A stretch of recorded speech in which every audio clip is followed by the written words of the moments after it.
আগামী ৫ বছরে দ্বিপাক্ষিক বাণিজ্যকে ৫০,০০০ কোটি ডলারে নিয়ে যাওয়ার পরিকল্পনা করছে ভারত এবং আমেরিকা।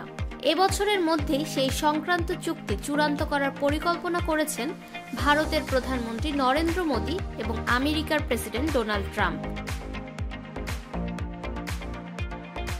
এতে যখন বিভিন্ন মহল নিট লাভ ক্ষতির হিসাব করছে, তখন রপ্তানি শিল্প মনে করছে বাণিজ্য চুক্তির ফলে দিনের শেষে তাদের হাতে মুনাফাই থাকবে। বিশ্বের যোগান শৃঙ্খলে তাদের অংশগ্রহণের সুযোগ করে দেবে এই চুক্তি।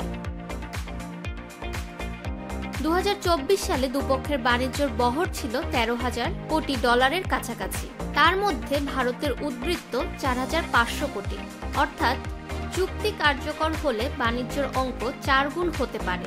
তাতে বিপুল লাভ দেখছে রপ্তানি সংস্থাগুলি, বিশেষত প্রযুক্তি, প্রতিরক্ষা এবং বিকল্প বিদ্যুতের যন্ত্রাংশ উৎপাদনের সঙ্গে জড়িত সংস্থাগুলোর লাভ হতে পারে।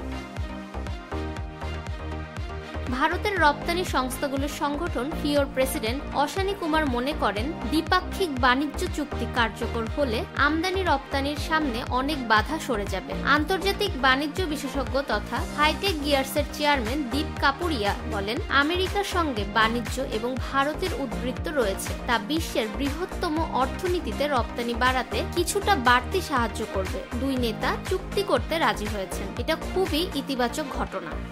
ফাহমিদা বিনতে আনোয়ার, নিরপেক্ষ নিউজ ডেস্ক, ঢাকা।